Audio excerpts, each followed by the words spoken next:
أعوذ بالله من الشيطان الرجيم بسم الله الرحمن الرحيم شهر رمضان الذي أنزل فيه القرآن هدى للناس وبينات من الهدى والفرقان فمن شهد منكم الشهر فليصمه ومن كان مريضا أو على سفر فعدة من أيام أخر يريد الله بكم اليسر ولا يريد بكم العسر ولتكملوا العدة ولتكبروا الله على ما هداكم ولعلكم تشكرون.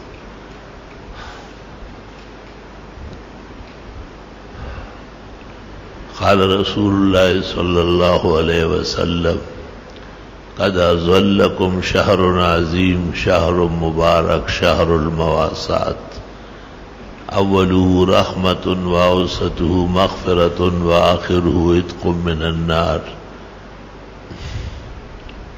شهر جعل الله صيامه فريضة وقيام ليله تطوعا ولا بد لكم فيه من خصلتين أن تكسروا لا إله إلا الله وأن تستغفر الله. رواه الترمذي والنسائي وابن ماجه وأبو يعلى وأحمد سوى الشيخين.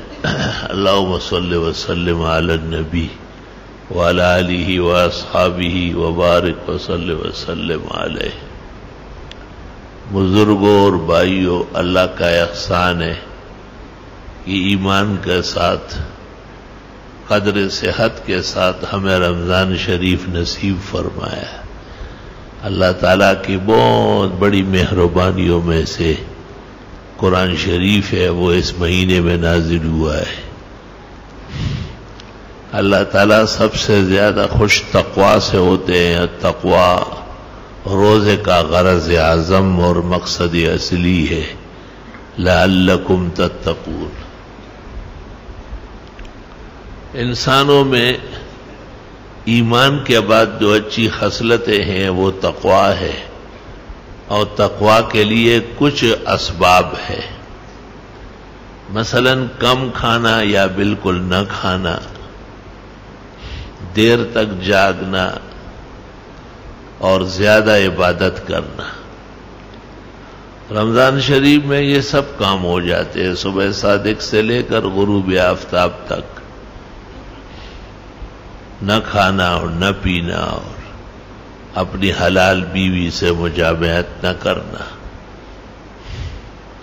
کیونکہ روزہ نام ہے والامساک عن المفترات الثلاث اے الاکل والشرب والوقاء اے الجماع. اس اعتبار سے بھی مسلمان بہت خوش قسمت ہے کہ اس کو صبح صادق سے غروب آفتاب تک بہت خوش دلی سے اور بڑی قوت سے. بزرگ لوگ ایسے بیماران وہ بھی کہتے ہیں نہیں، روزہ تو رکھنا ہے. مسلمان کا ایک طرہ امتیاز ہے کہ وہ روزے سے بہت خوش ہوتا ہے، اور اس خوشی میں اللہ کی خوشی کا راز ہے. وہ کہتے ہیں نا کہ کہیں کوئی مسلمان لڑکا وہ کسی ہندو لڑکے سے محبت کرنے لگا،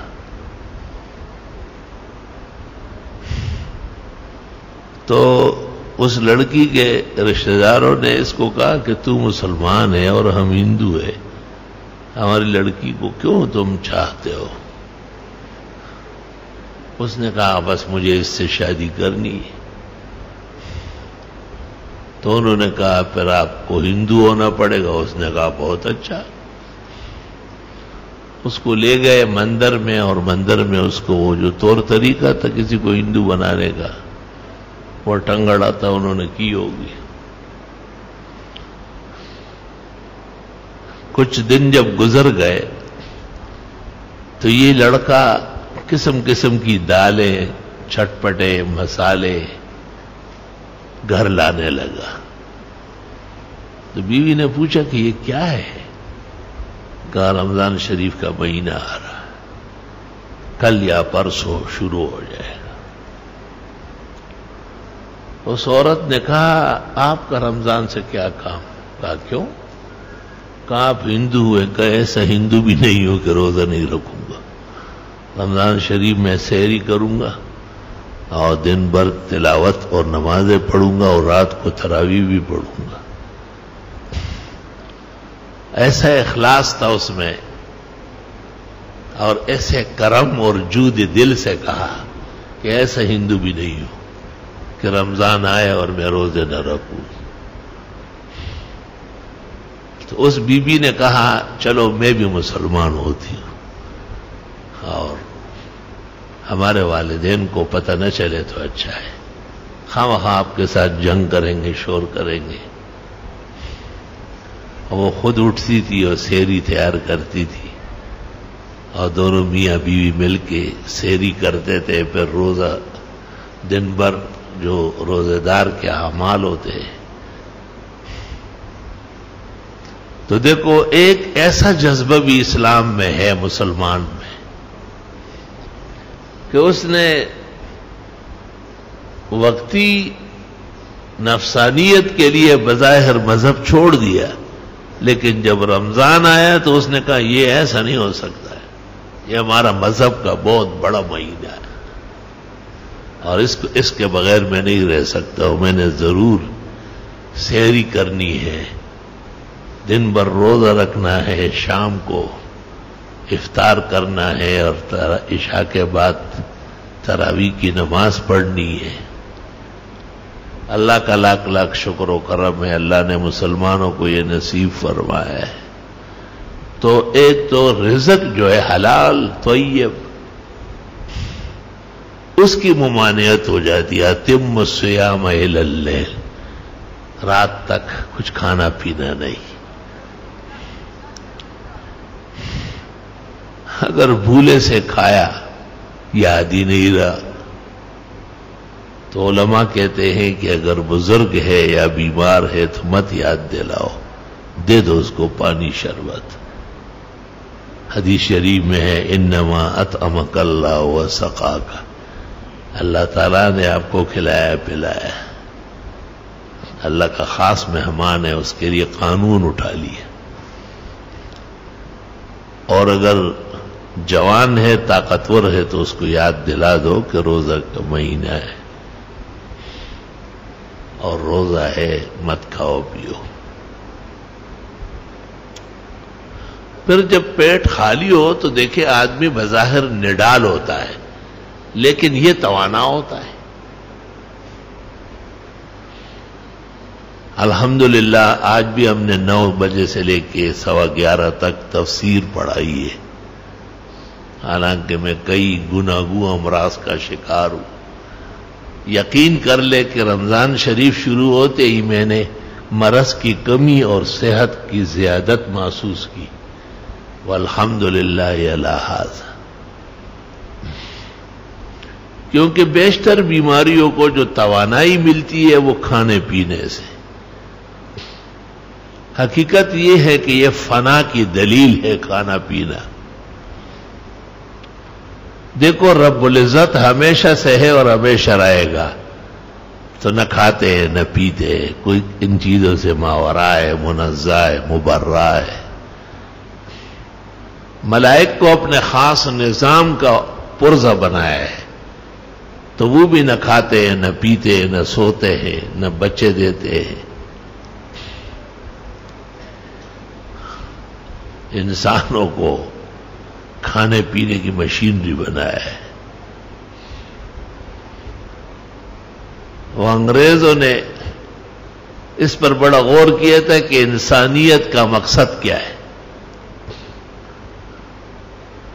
تو جیسے وہ ہے ایسے ان کی سوچ ہے۔ دنیا کی چیزوں میں تو اچھے، گڑی بنا لی، لاؤڈ سپیکر بنایا، پنکھا بنایا، جہاز بنایا، یہ دنیا کی چیزیں ادھر ہی ختم ہو جائے گی۔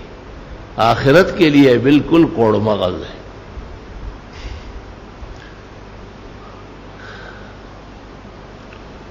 دو طبقے تھے متکلمین کے، سائنسدانوں کے، اور دونوں نے اس پر اتفاق کیا کہ یہ اللہ تعالیٰ نے کھانے اور پینے کے لیے پیدا کیا ہے، بس اس کی زندگی کا مقصد نان بخور اور ڈر بزن ہے۔ ایک طالب علم کہیں ان دونوں کو ملا جو دینی مدرسے میں پڑھتا تھا، اس نے کہا یہ آپ نے کیا فضول بات کہی؟ کہا دیکھو مقصد جو کسی چیز کا ہوتا ہے تو وہ بلند و برتر ہوتا ہے۔ کہا خام مال، کاغذ، ادھر ادھر کی چیزیں مشین میں ڈال لیتے، وہ خوبصورت داغا بنا لیتی ہے، اس داغے کو ایک خاص طریقے سے ایک اور مشین میں ڈالتے ہیں، بہترین کپڑا نکلنا شروع ہو جاتا ہے۔ یہ اس مشین کا مقصد ہے، چیزیں بنانا۔ کا انسان جو کھا پی لیتا ہے اور اس کے بعد اس سے وہ نکلتا ہے، وہ تو گند ہے، غلاظت و نجاست ہے۔ تو دونوں سائنسدان حیران رہ گئے۔ تو انہوں نے کہا کہ پھر آپ بتائیں آپ کے اسلام میں کیا لکھا ہے؟ کہا ہمارے ہاں ہے کہ وما خلقت الجن والانس الا لیعبدون، اللہ فرماتے ہیں میں نے جن اور انس کو اپنی عبادت کے لیے پیدا کیا ہے۔ اب دیکھو عبادت کی برکت سے مسجدیں بھر جاتی، اچانک ایسے ایسے لوگ آ جاتے ہیں۔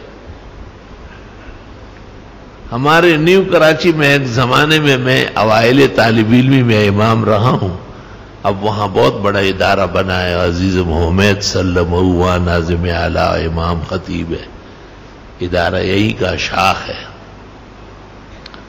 تو ایک دیوانہ اس محلے میں رہتا تھا، دلدار نام تھا اس کا، وہ گلی میں کڑا رہتا تھا، اچانک جا کے کپڑے بدل کے نہا کے آ جاتا تھا۔ مجھے کہتے حافظ جی کیا بات ہے، آج بہت لوگ آ رہے ہیں، کہیں رمضان تو نہیں ہوا ہے؟ تو میں کہتا دلدار رمضان اچھا شکر ہے، میں نے بھی کپڑے بدلے نہ آیا ہے۔ بالکل دیوانہ، اور وہ رمضان شریف کو سنتے ہی کہتا تھا کہ ہاں ایسا لگتا ہے یہ لوگ اتنے زیادہ آ رہے ہیں، جدھر سے دیکھو لوگ ہی لوگ چلے آ رہے ہیں، یہ کوئی رمضان ہو گیا؟ جی دلدار رمضان شروع ہو گیا، اچھا اوہو شکر ہے میں بھی آ گیا ہوں۔ اللہ کا لاکھ لاکھ شکر ہے، اللہ کا احسان اور مہربانی۔ رمضان ترقی کا مہینہ ہے، عنایات ربانی اب بڑھتی، حدیث شریف میں ہے مومن کا رزق بھی بڑھتا ہے اور مومن کی نیکی ابھی بڑھتی ہے۔ رزق تو اس طرح بڑھتا ہے کہ دیکھو سحری میں کس طرح اخلاص برے کھانے ہوتے ہیں، غریب سے غریب گھر میں بھی سحری کا انتظام ہوتا ہے۔ افطار دیکھو وہی دروجی ہر ماخام اختر دے اور زرے زرے دے پیشمنی دا نارو شبہ، مغرب میں جب دسترخوان لگتا ہے تو پتہ چلتا ہے کہ روزہ کوئی چیز ہے۔ حدیث شریف میں ہے کہ مومن کو دو خوشیاں حاصل ہوگی، ایک افطار کے وقت اور دوسری خوشی عند لقاء رب، اللہ سے جب ملاقات کرے گا اور اللہ بہت خوش خوش اس سے ملے گا کہ وہ میرا بندہ ہے جس نے بہت اچھے روزے رکھے۔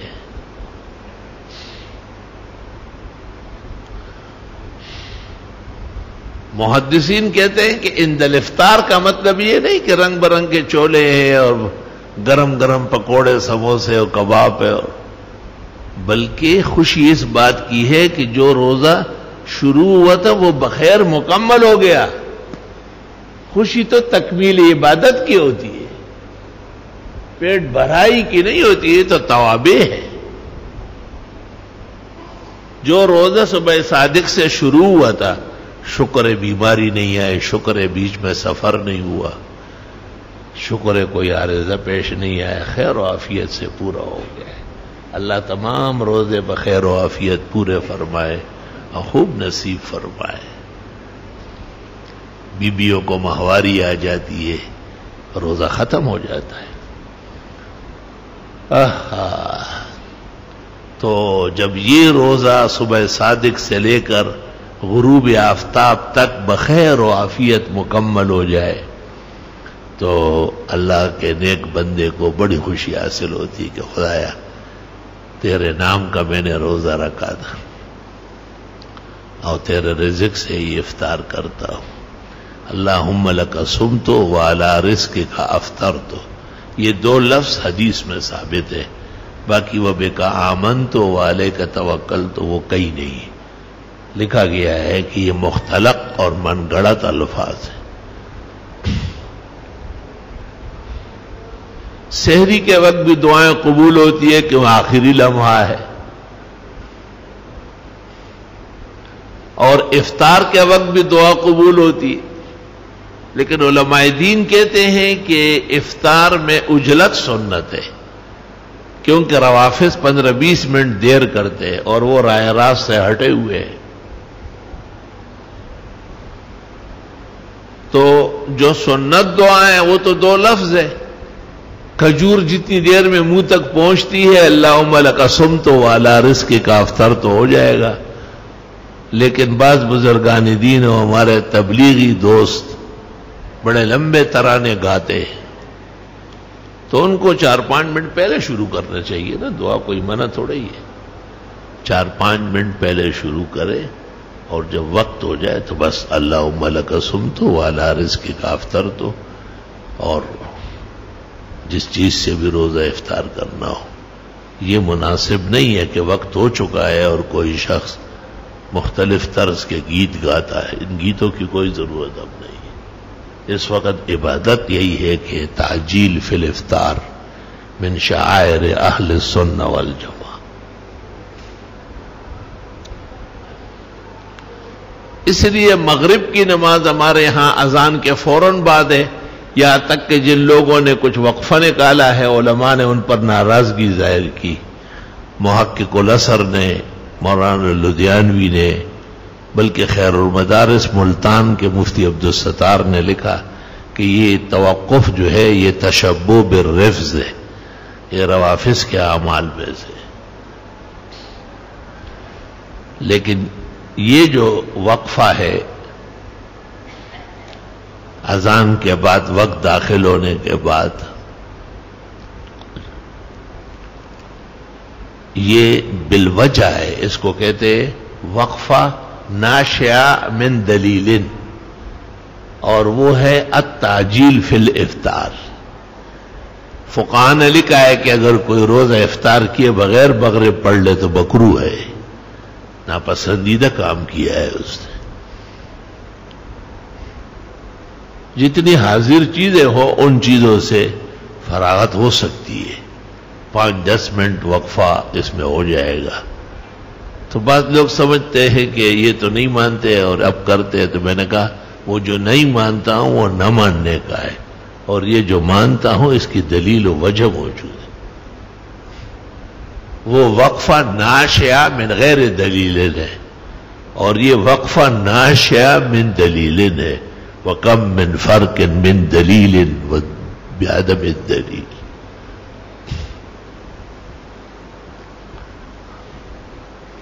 اللہ اکبر و کبیرہ۔ اس بات کی بھی اجازت دی گئی ہے کہ محلے کے جو لوگ نماز کے لیے آتے ہیں ان کا انتظار کیا جائے، اور عموماً 5-10 منٹ میں لوگ پہنچ جاتے ہیں، ان کو جن کو مسجد میں نماز مغرب پڑھنی ہے وہ آ جاتے ہیں۔ عزیزم محمد انور شاہ مغرب پڑھاتے ہیں، مجھ سے پوچھا کتنا وقفہ ہے، میں نے کہا 10 منٹ، تو بس 10 منٹ ہوتے ہی فوراً آیا۔ تو میں نے کہا ٹھیک ہے، لیکن پھر تھوڑی سی پہلی رکعت لمبی کرو تاکہ میرے محلے کے نمازی پہنچ سکے۔ اس لیے کہا گیا ہے کہ فالعالم احق بالامامہ، عالم دین امامت کرے، کیونکہ اس کو حالات، موسم، افراد، وقت سب جائز معلوم ہوتا ہے کہ اس وقت کس طرح قرات ہونا چاہیے۔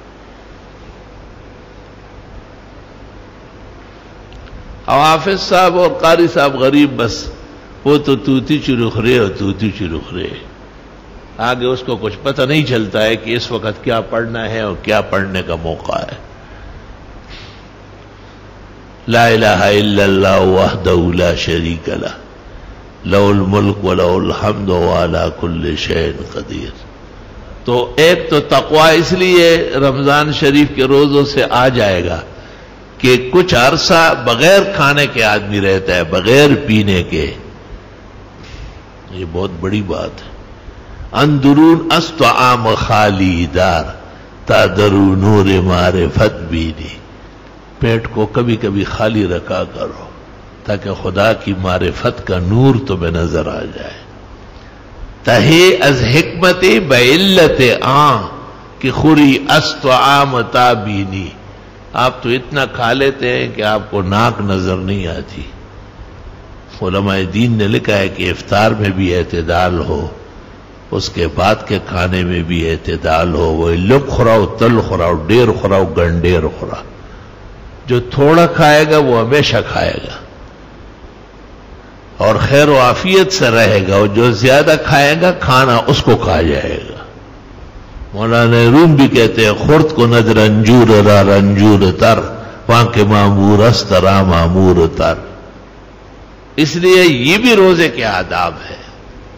بھئی افطار میں 10 چیزیں ہوتی ہیں، ضروری تو نہیں کہ سب ہم کھائیں، بس اتنا کہ آدمی آرام سے تسلی سے مغرب پڑھے اور عشاء تک پہنچے، اور عشاء میں بہت حسین جمیل نماز ہے جو سال بھر میں اس کی 2 رکعت بھی کسی کو اجازت نہیں ہے۔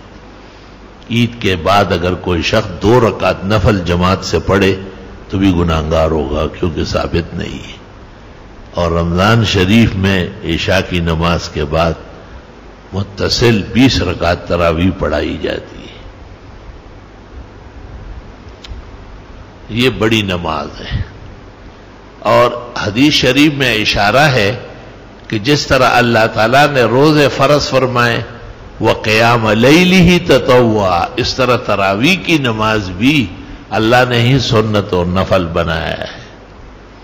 شیخ عبدالحق محدث دہلوی نے ما ثبت بالسنہ میں، اور شیخ الحدیث حضرت مولانا زکریا نے فضائل رمضان میں لکھا ہے کہ اس جملے سے حضرات فقہاء و محدثین نے نماز تراویح کا استدلال کیا ہے۔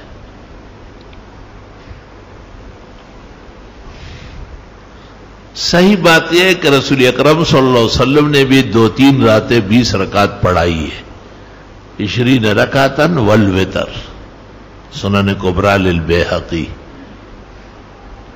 پھر آپ نے کہا بڑی نماز ہے کہ امت پر فرض نہ ہو جائے۔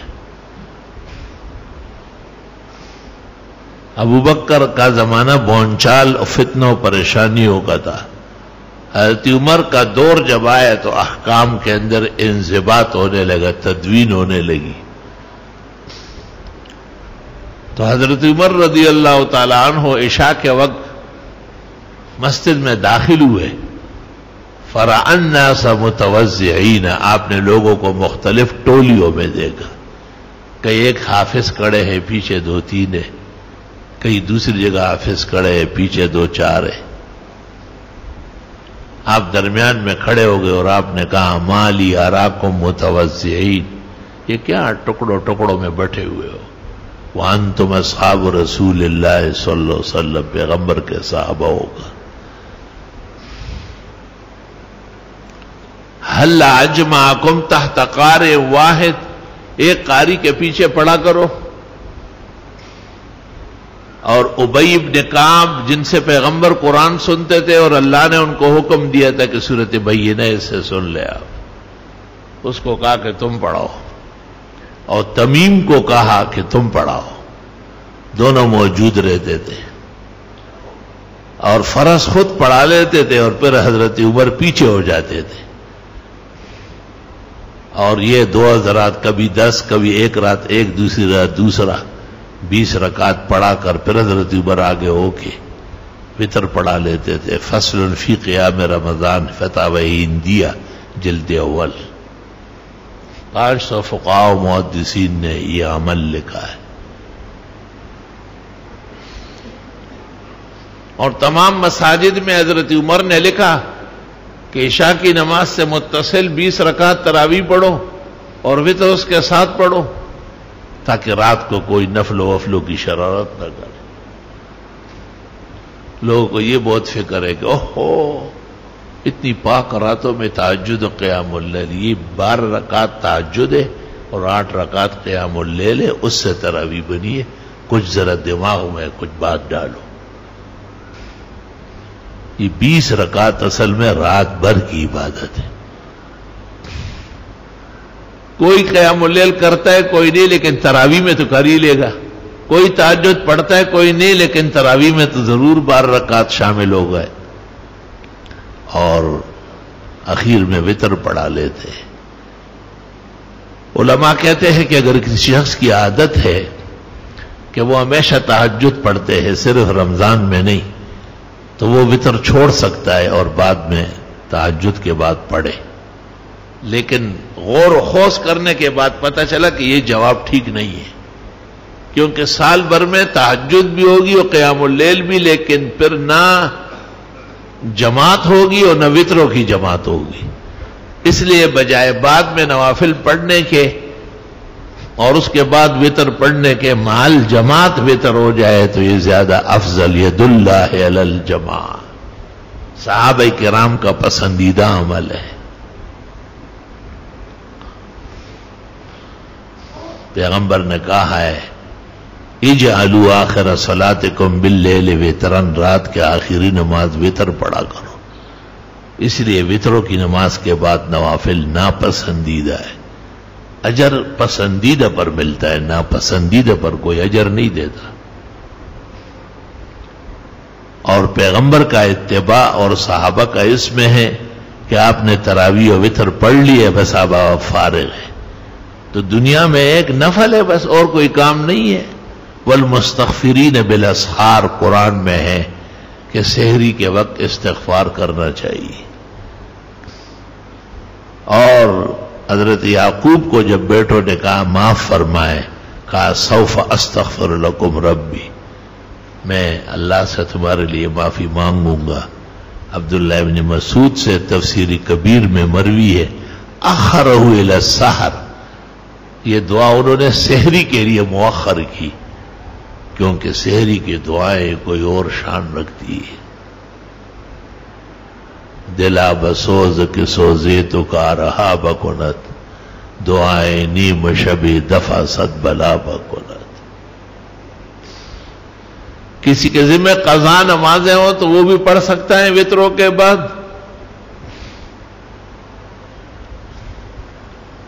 اور اگر کسی شخص کی تراویح رہ گئی، وہ آیا اور جماعت کڑی ہے تراویح کی اور وہ شریک ہو گیا، مثلا 2 رکعت تراویح مل گئی، 18 چھوٹ گئی، تو یہ وتر با جماعت پڑھ لے اور 18 رکعت تراویح وتروں کے بعد پڑھے، کیونکہ وہ سنت موقدہ ہے، نفل محض نہیں ہے. لیکن اگر کسی شخص نے آ کر تراویح بالکل نہیں پڑھی اور وتروں کی جماعت کھڑی ہے تو اس میں فقہاء کا اختلاف ہے. اکثر فقہاء کہتے ہیں کہ یہ وتروں میں شریک نہ ہو اب، کیونکہ جماعت الوتر تابعۃ لجماعت التراویح، اور تراویح اس نے پڑھی نہیں، ابھی آیا ہے، اس لیے یہ اپنے تراویح پورا کر کے اور اس کے بعد وتر پڑھے. یہ مسئلہ کوئی ایسا اچنبھا نہیں ہے. 30 سال پہلے میں نے احسن الوتر لکھی ہے، احسن الوتر فی تحقیق الرکعتین بعد الوتر، اور اس میں پوری امت کا موقف پیش کیا ہے. حضرت اقدس امام الاسر مولانا انور شاہ سے شرح بخاری میں لکھتے ہیں رات کے اول حصے میں نفل پڑھو اور 8 رکعت قیام اللیل ہے، آخر حصے میں پڑھو اور 12 رکعت تہجد ہے، اور یہ دونوں ملا کر کے رمضان کی راتوں میں پڑھو تراویح ہے. آگے فرماتے اس لیے سلف صالحین تراویح اور وتروں کے بعد دوبارہ قیام اللیل و تہجد کو منع فرماتے تھے. لفظ منع موجود ہے. فیض الباری جلد 2 صفحہ 420.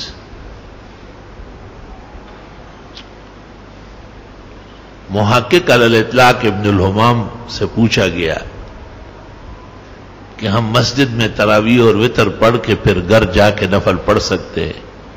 انہوں نے کہا نفل کیوں پڑھتے ہیں؟ کہا ثواب کے لیے۔ کہا ثواب تو پورا ہو گیا ہے تراویح اور وتر میں، اب جو شخص نفل پڑھے گا خوف ہے کہ وہ بجائے ثواب کے گناہگار نہ ہو جائے۔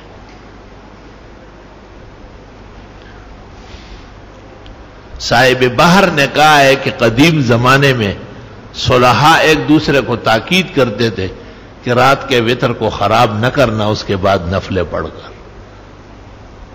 ایسا دور تھا، وہ زمانہ تھا کہ جو وتروں کے بعد نفلیں پڑھتے تھے ان کی گواہی قاضی قبول نہیں کرتا تھا کہ بہت بڑا جاہل آدمی ہے۔ کیا زمانہ آ گیا، عجب سا زمانہ ہے، مردانہ زنانہ ہے اور زنانہ مردانہ۔ خواجہ عزیز الحسن مجذوب نے رونا رویا ہے۔ مسائل تو وہ ہوتے ہیں جو کتاب کے موافق ہو۔ کتاب کے موافق یہ ہے کہ رمضان شریف میں 20 رکعت تراویح اور 3 وتر رات بھر کی عبادت ہے۔ آپ کے علم میں یہ حدیث آ چکی ہے کہ پیغمبر نے کہا ہے وتر آخری نماز بناؤ، اور آپ پھر نفلوں کی ہاتھ اٹھاتے کھڑے ہوتے، آپ کو شرم آنا چاہیے۔ آپ کس منہ شفاعت کی امید رکھیں گے؟ مخالفت کر کے شفاعت کرو مانگو گے؟ خود سوچ لے آدمی نا۔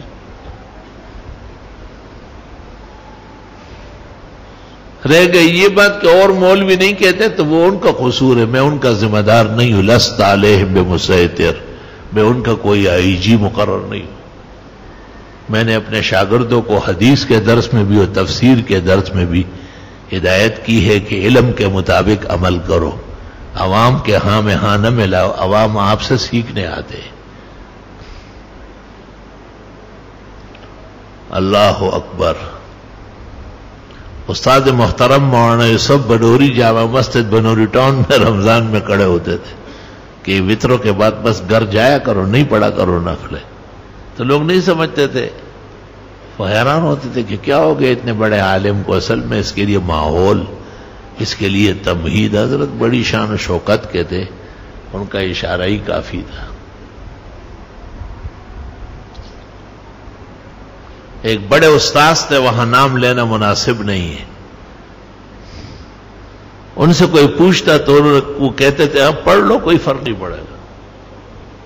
حضرت کو پتہ چل گیا، حضرت نے دفتر میں بلایا اور اس کو کہا یہاں رہنا چاہتے ہو یا جانا چاہتے ہو؟ تم تو میرے مسائل کی مخالفت کرتے ہو، آپ اتنے بڑے فقیہ و مفتی کیسے بنے؟ آپ کو پتہ نہیں کہ پیغمبر نے رات کے آخری نماز وتر ارشاد فرمایا؟ کیوں کہتے ہو لوگوں کو پڑھو؟ کہا مت پڑھو۔ تو ہمارے بزرگوں نے تو اس پر ہمیشہ اظہار فرمایا ہے حقانیت کا۔ مولانا عبید اللہ انور لاہور کے ایک بڑے بزرگ تھے، مولانا احمد علی لاہوری مفسر کے صاحبزادے تھے۔ انہوں نے حضرت کو کہا کہ ہمارے والد مولانا احمد علی نے جو وصیتیں کی ان میں یہ بھی ہے کہ وتروں کے بعد نفلیں نہ پڑھا کرو۔ حضرت بہت خوش ہوئے اور فرمایا مجھے غلط بتایا گیا تھا کہ حضرت لاہوری پڑھتے گا، نہیں، ہمیں اس وصیت میں کہا ہے۔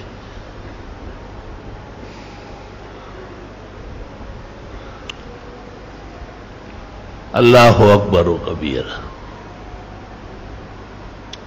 بعض علماء کا یہ خیال ہے کہ اگر وتر چھوڑ دیا جائے تو نفلوں کے کوئی حساب نہیں ہے پھر رات کے وقت۔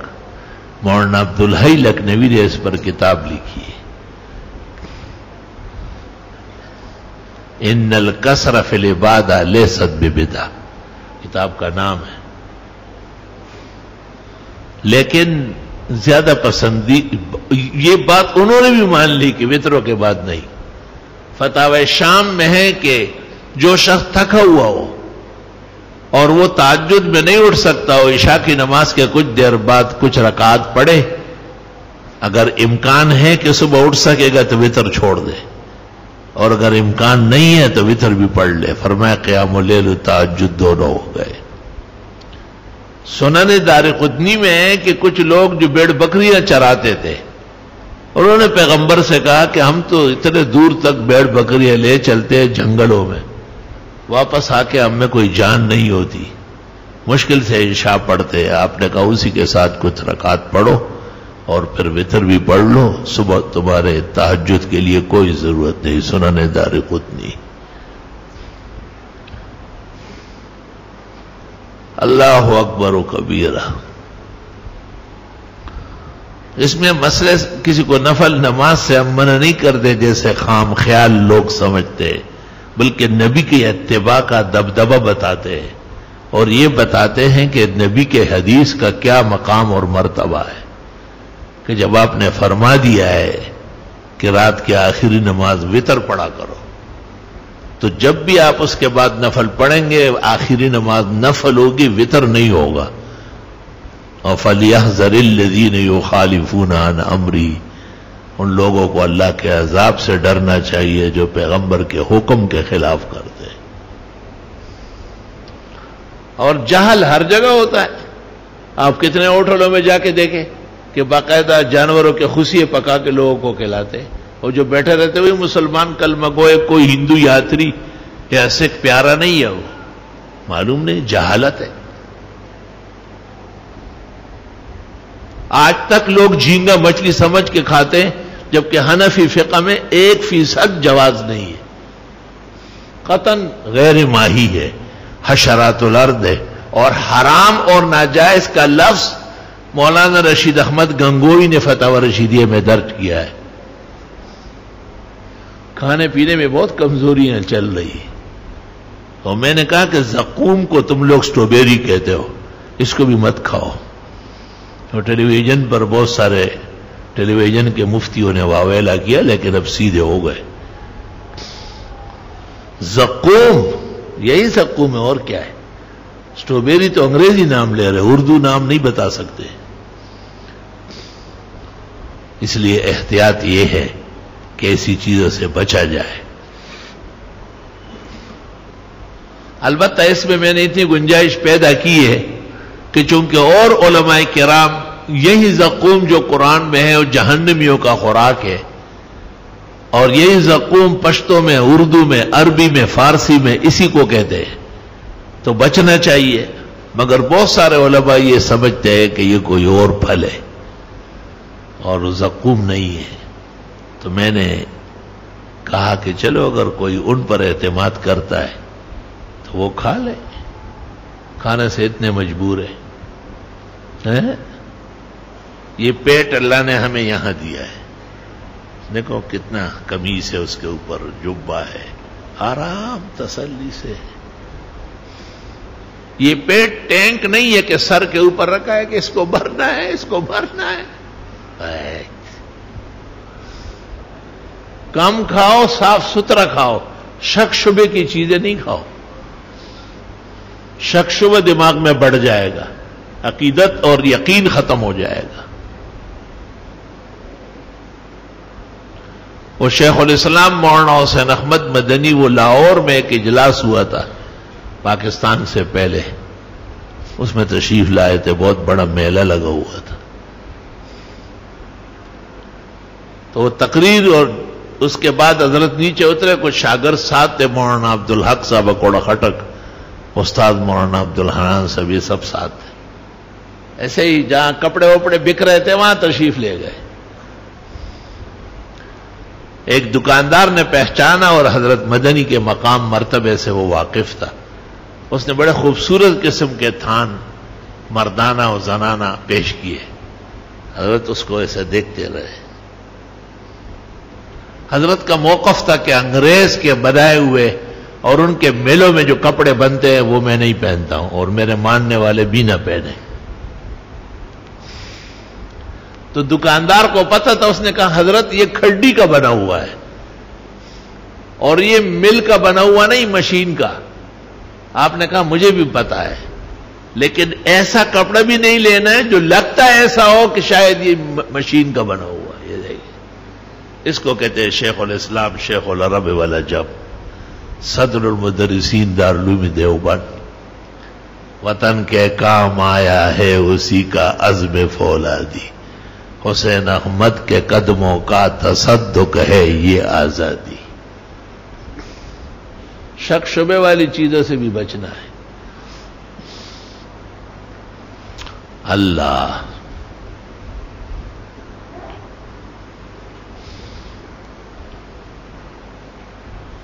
شک شبہ یہ حرمت کے قریب ہے اور یقین یہ ایمان کی سلطنت ہے. یاد رکھیں حضرت علی نے غالباً شاہی مہر بنوائی تھی اور اس پر لکھا تھا دع ما یریبک الی ما لا یریبک.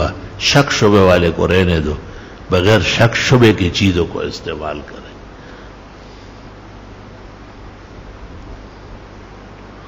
استغفر اللہ واتوب الیہ. بہرحال اللہ کی نعمتوں میں سے ہے رمضان شریف میں 20 رکعت تراویح مع الوتر نصیب ہونا. حدیث شریف میں مومن کا رزق بھی بڑھتا ہے، عبادت بھی بڑھتی ہے. تو عبادت تو ہماری بڑھ گئی ہے 20 رکعت تراویح، لیکن جو 8 رکعت کے پراپیگنڈے کرتے ہیں ان کے تو 20 رکعت رہ گئے. اس حدیث کے مطابق ان کا ایمان خطرے میں ہے کہ ان کا گھٹ رہا ہے، کیونکہ 8 رکعت قیام اللیل تو سال بھر ہے، 12 رکعت تہجد قیام 7 سال بھر ہے، لیکن دونوں ملا کر اور جماعت کے ساتھ پڑھنا اور قرآن شریف کی تلاوت کے ساتھ پڑھنا، یہ ہے مومن کی زیادت فی العبادت، جو اس کی شان ایمان و اسلام ہے. اللہ ہمیشہ نصیب کرے.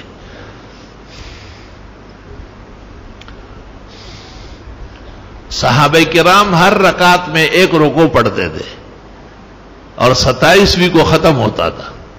540 رکوع ہے قرآن مجید کے. اس لیے عالمگیری میں لکھا ہوا ہے کہ بغیر کسی وجہ کے 27 سے پہلے ختم کرنا یا 27 کے بعد 29 کو ختم کرنا مکروہ ہے، نامناسب ہے. صحابہ کی ترتیب کو چھوڑنا کوئی آسان کام نہیں ہے.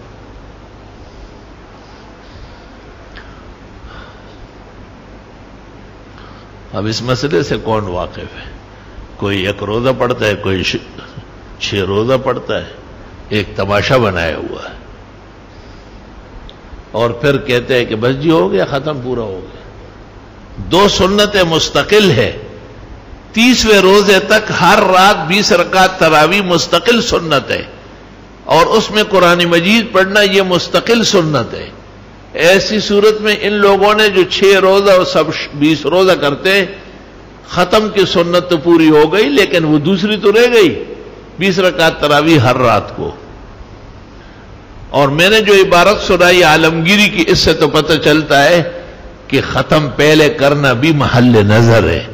اور 500 فقہاء نے فتاوی عالمگیری میں لکھا ہے کہ اگر کوئی وجہ نہیں ہے، نہ آگے کر سکتے ہو نہ پیچھے کر سکتے ہو، 27ویں کو ختم کرنا ہے. پہلے معلوم نہیں تھا تو میں بھی 29 کو کراتا تھا، لیکن جب سے یہ دیکھا تو توبہ استغفار کی اور بہت دیر تک معافی مانگی رب العالمین سے،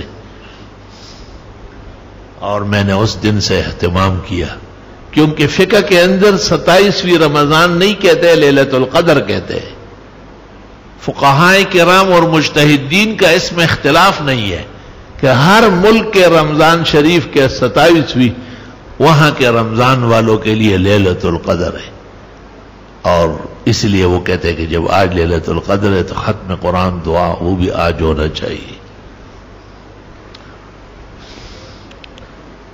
بہت تفصیل سے بعد مسائل بیان ہو گئے، بہت سارے اہم مسائل اور بھی ہیں. بہرحال آپ کو معلوم ہے اللہ تعالیٰ کے فضل و احسان سے ایک مقتدر ادارہ دینی مدرسہ یہاں موجود ہے، اور مسافرین اس وقت جو مدرسوں میں چھٹیاں ہیں اور باورچی خانوں کو تالے لگے ہوئے ہیں، یہاں ڈیلی 2 اور 3 گائے کٹ رہی ہے.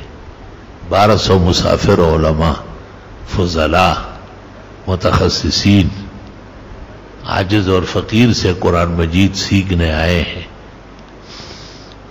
قومیں وہ اب نہیں رہا اور بہت ہی ضعف و کمزوری آ گئی، لیکن بہرحال کچھ اعمال ایسے ہیں جو جنازے تک جاری رہنا چاہیے. قرآن کریم روح العالمین ہے، اور قرآن کریم روح الارواح ہے۔ یہ وہی علماء و طلباء ہے جو سال بھر مدرسوں میں یا درس دے چکے ہیں یا پڑھ چکے ہیں، تھکے تھکائے، شعبان رمضان ان کو گھر پر جا کے گزارنا تھا، لیکن 15ویں صدی کے طلباء بھی صدی اول سے کم نہیں، یہ قرآن کو ترجیح دیتے ہیں، بے گھر اور بے در مسجد اور مدرسوں میں بیٹھتے ہیں، پھر اللہ قرآن کی برکت سے ان کا خوب اعزاز کرتا ہے۔ والحمدللہ علی ھذا۔ تو اس لیے آپ تمام تر تعاون ادارے میں جمع کرائے اور دیگر بھی اچھے لوگوں کو متوجہ کرے۔ ہماری تو عادت نہیں ہے نہ کہیں جانے کی اور نہ کہیں آنے کی، ہم تو بس یہی ہے اور یہی رہ گئے۔ حضرت داغ ہے جہاں لیٹ گیا لیٹ ہی گیا، اور لاکھوں جوتے پڑے اٹھ نہ سکا، لیٹ گیا لیٹ ہی گیا۔ اللہ کا لاکھ لاکھ شکر کرم احسان، احسن المدارس، احسن المقاصد، احسن الدراسات، اور حضرت اقدس فقیہ امت مولانا مفتی محمود کے نام کی جامع مسجد 10 ایکڑ پر مشتمل نوری آباد میں بھی تراویح کی نماز شروع ہو گئی۔ الاحسن اسلامی فاؤنڈیشن، الاحسن ماہنامہ، جامع عثمان مسجد، ان کے تمام ایک ایک حبہ، تمام تنخواہیں، طلباء کے کھانے پینے اخراجات سب یہاں سے اللہ پورا کر دے۔ وَلَهُ الشُّكْرُ وَالْحَمْدُ عَلَىٰ نَعْمَائِهِ وَآلَائِهِ ظَاهِرَةً وَبَاطِنَةً۔ مجاجز اور فقیر کی صحت کے لیے بھی مبارک لمحوں میں دعا کی درخواست ہے۔ عزیز محمد انور شاہ کا بھی گلا بہت صاف نہیں ہے، وَإِذَا خَوَارُ يَوْحَاوَا وَغَمْسْخَاوَا، اور تو صلاحیت و قابلیت بہت زیادہ و مثالی ہے، اور منزل اس قدر پختہ ہے جس کی نظیر نہیں ملے گی، لیکن افسوس کہ پڑھنے میں گلا ساتھ نہیں دیتا، اور اب تک ہم کسی ایسے علاج پر قادر نہیں ہوئے۔ اللہ تعالیٰ اپنا خاص فضل احسان متوجہ فرمائے۔ اس وقت قاری صاحب محی الدین ہی نمازیں پڑھاتے ہیں، بہت اچھی، امام تو عالی شان ہے، اور تراویح میں تھوڑے سے ذرا کسی دن پنچر ہو جاتے ہیں، لیکن بہرحال پیچھے آج سے مردوں کو کھڑا کروں گا، لڑکیوں کو ہٹاؤں گا۔ تکڑے حافظ چاہیے جو پیچھے کھڑے ہو۔ حافظ وہ ہوتا ہے کہ جس کو پورا پتہ چلتا ہے، پیچھے کھڑا ہے اور کئی اور سوچتا ہے، طالب خاور بملاشیہ پکیتا پروت یادویش ان کی خالونا۔ اس لیے 3-4 جو ایسے روٹی خور کھڑے ان کو میں نے کہا تمہاری ضرورت نہیں ہے یہاں، ایک ہو لیکن کام کا ہو، کیونکہ وہ غریب بھی میرے جیسے بوڑھا ہے، بیمار ہے، اور وہ بھی اللہ نے اس پر خاص فضل کیا ہے، احسان کیا ہے کہ وہ اب بھی پڑھ سکتا ہے اور پڑھنے میں بے مثال ہے، اور انشاءاللہ ان دعاؤں سے اور بھی مضبوط اور ہمت والا ہو جائے گا۔ پورے عالم کے حفاظ کو اللہ تعالیٰ مالا مال فرمائے، پورے عالم کے مسلمانوں کو رمضان کے روزے، تراویح، وتر مال جماعت، خیر و حسنات نصیب فرمائے، پورے عالم کے مسلمانوں کی اللہ تعالیٰ دعائیں قبول فرمائے۔ وآخر دعوانا ان الحمدللہ رب العالمین۔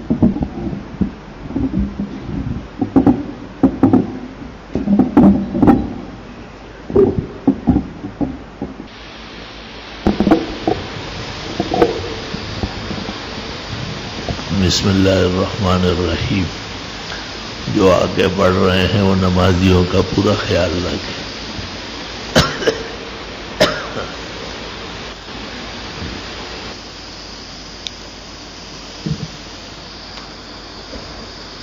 حدیث میں آتا ہے کہ پیغمبر اسفار میں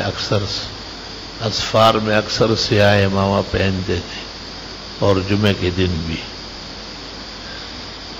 یہ کون سی حدیثیں ہیں اور یہ کب اور کون سی کتاب کی ہے؟ رواہ لو کھاڑوی، اکو بکو سندر بکو، اس طرح حدیثیں بنتی ہے جیسے آپ لے کر آئیں۔ من کذب علی متعمدا فلیتبوأ مقعدہ من النار، جس نے قصدن میں نے ایک بات نہیں کہی مجھ پہ کہی، وہ جہنم میں اپنے لیے جگہ بنائے۔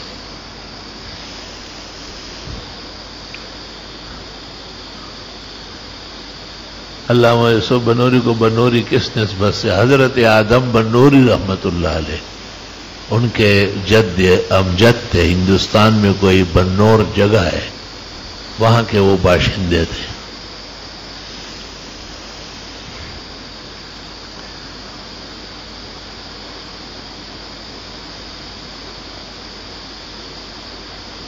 جو شخص جنازے میں شریک بھی ہو پھر اس میت کے گھر جا کے تعزیت کر سکتا ہے. عرف اور رواج یہی ہے. فقہاء نے تو لکھا ہے کہ جو شخص جنازے میں شریک ہو کامل تعزیت کر لی اس نے، لیکن ہمارے عرف میں تو لوگ جاتے ہیں، ان کو تسلی دیتے ہیں.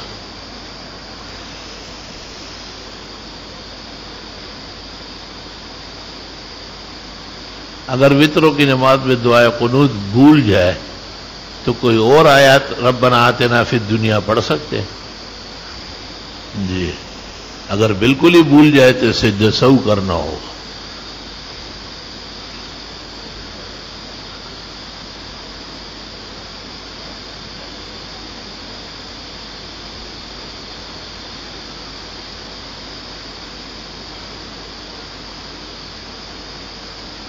زوال کے وقت جو لوگ نماز پڑھتے ہو کوئی منع کر سکتے؟ زوال پہلے پہچاننا بہت ضروری ہے. سورج نکلنے کا وقت معلوم کرے اور ڈوبنے کا پھر دو پہ تقسیم کرے. جو بیچ نکل آئے وہ وقت مکروہ ہے. استواء شمس ہے وہ 5 یا 10 منٹ ہوں گے، اس سے زیادہ نہیں. افطاری کے وقت جو آواز ہوتی ہے کیا اسے روزہ ٹوٹ جاتا ہے؟ کیا بات؟ ہاں مجھے خود اس پر تعجب ہے کہ ہمارے مؤذنین جو ہے سارن بجاتے ہیں، تو روزہ تو کلمات سے کھولنا چاہیے اور وہ ان کی جگہ سارن نے لے لی. نہ جانے کہ اس کی کوئی اور حکمت ہو تو پھر جائز ہونا چاہیے. میرا اپنا خیال یہ ہے کہ صبح بھی روزے کی بندش مؤذن کے کلمات اذان سے ہو اور شام کو افطار کے لمحے میں بھی مؤذن کے کلمات اذان ہو، سارن وارن نہ ہو.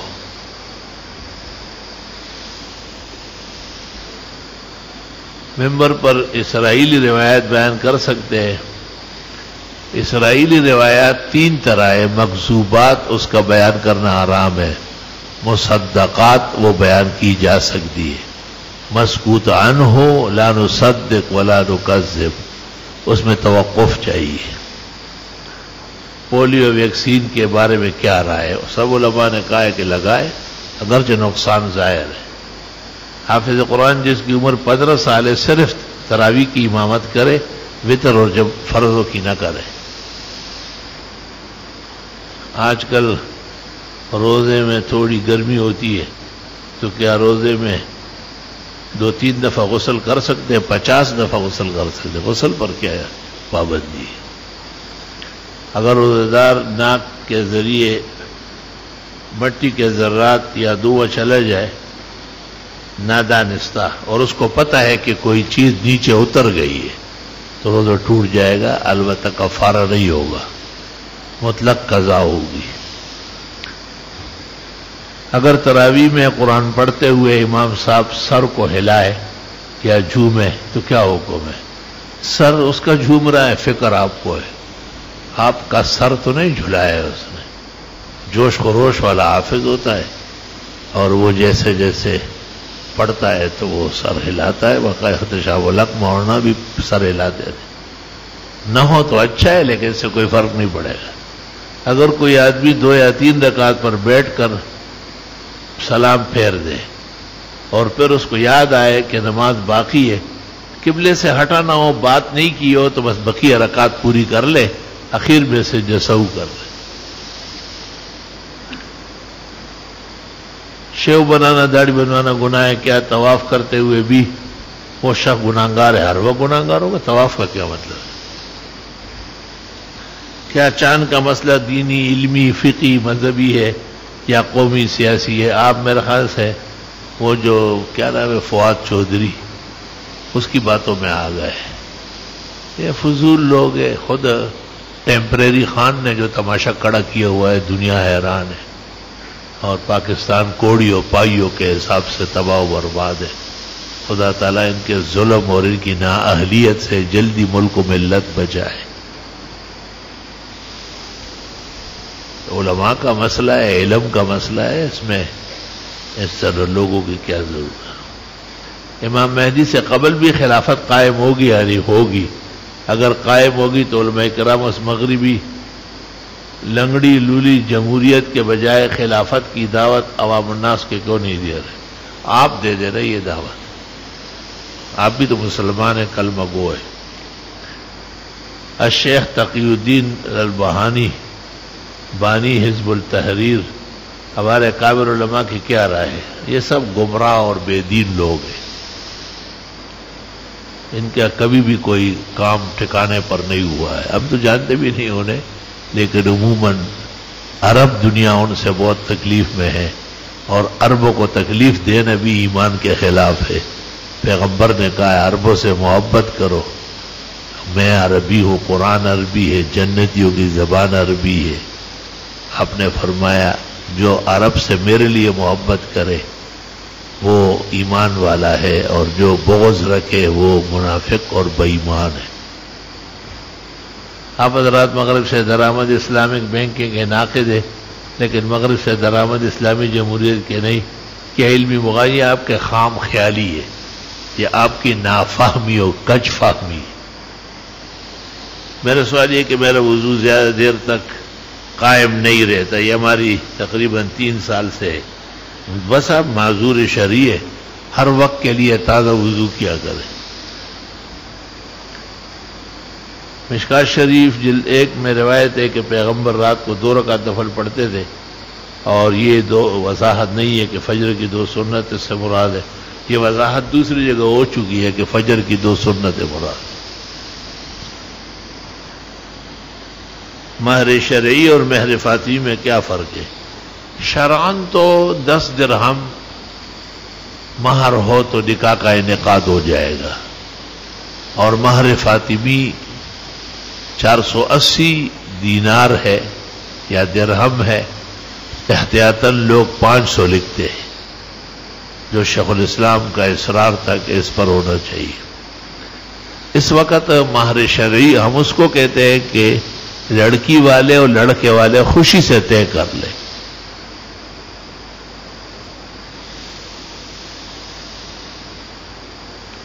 ہمارے پشاور میں ایک قاری نماز تراویح میں 3 گھنٹوں میں قرآن مجید ختم کرتا ہے.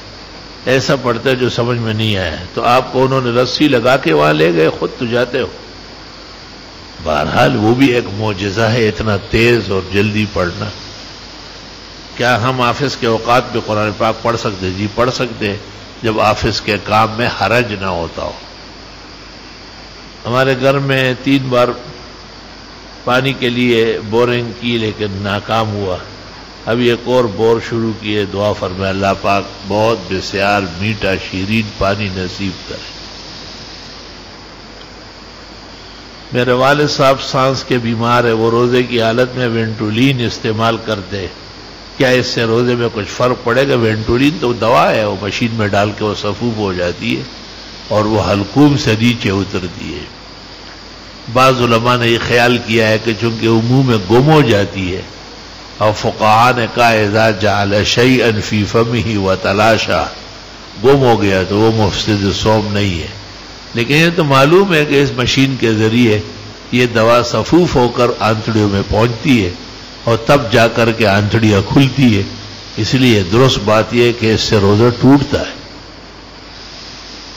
الحمدللہ رب العالمین.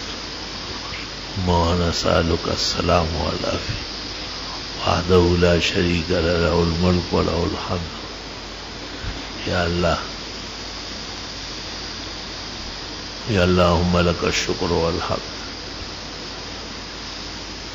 دعائیں قبول فرما، تکلیفیں دور فرما، ہم بیماروں کو صحت شفا عطا فرما. پاکستان کے چپے چپے کی حفاظت فرمائی. نالائق و نااہل حکومت سے سرزمین پاکستان پاک صاف فرما. مدارس، علماء، طلباء، ان کے معاونین، محسنین اور جتنے بھائی خواہ ہے اللہ ان کے ایمان و اعمال و انجام کی حفاظت فرما. خدایا رمضان شریف مبارک فرما. روزوں کی، تراویح کی، ختمات کی، درسیات کی خوب توفیق عطا فرما. صلی اللہ تعالی علیہ